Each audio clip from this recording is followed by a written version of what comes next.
বিকশিত ভারত সংকল্প যাত্রা এর অঙ্গ হিসেবে বিজেপির পক্ষ থেকে বিশাল কর্মসূচির আয়োজন।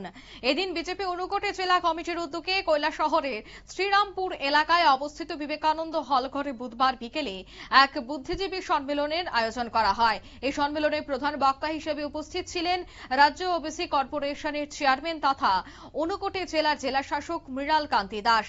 এছাড়া সম্মেলনে উপস্থিত ছিলেন ঊনকোটি জেলা পরিষদের সদস্য বিমল কর সহ অন্যান্যরা। সম্মেলনে উপস্থিত সকল সরকারি কর্মচারীদের উত্তরীয় পরিয়ে বরণ করা হয়েছে। সম্মেলনে স্বাগত বক্তব্য রাখেন ঊনকোটি জেলা পরিষদের সদস্য বিমল কর। সম্মেলনে সকল বক্তারাই প্রধানমন্ত্রী নরেন্দ্র মোদীর একটানা 12 বছরের বিভিন্ন দিক নিয়ে বক্তব্য রাখেন। সম্মেলনে প্রধান বক্তা হিসেবে রাজ্য ওবিসি কর্পোরেশনের চেয়ারম্যান মৃণাল কান্তি নাথ কি বলছেন শোনাবো। আধার নাম্বারের সঙ্গে যুক্ত করা হয়েছে, এটাকে জ্যাম বলা হয়। আপনারা জানেন বিভিন্ন বেনিফিশিয়ারি প্রকল্পে এই আধারের মাধ্যমে এখন বেনিফিট দেওয়া হচ্ছে বা টাকা ডাইরেক্টলি যাচ্ছে, মধ্যস্বত্বভোগী বলে কিছু থাকলো না। পিএম মুদ্রা যোজনা বলেছেন, তার তিন চারটে স্টেজ আছে, শুনেছেন আপনারা। শিশু, কিশোর, তরুণ প্লাস, এখানে 20 লক্ষ টাকা পর্যন্ত তরুণ প্লাসে আপনি ঋণ পেতে পারেন একজন বেকার যুবক।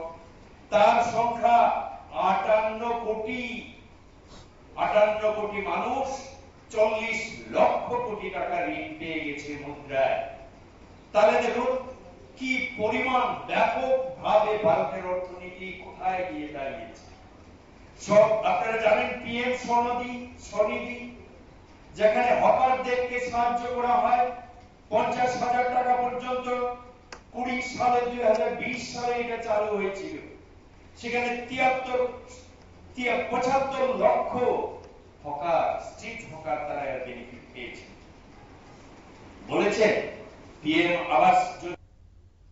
এদিনের এই সম্মেলনে দেখা গেছে যে প্রধান বক্তা অর্থাৎ রাজ্য ওবিসি কর্পোরেশনের চেয়ারম্যান মৃণাল কান্তি নাথ প্রধানমন্ত্রী নরেন্দ্র মোদীর দীর্ঘ শাসনকালের দেশ কিভাবে এগিয়ে গেছে এবং দেশের অর্থনীতি কতটুকু মজবুত হয়েছে তার তথ্য দিয়ে বিস্তৃতভাবে আলোচনা করেন। নিয়ে নিচ্ছি ছোট্ট একটি বিজ্ঞাপন বিরতি, সঙ্গে থাকুন।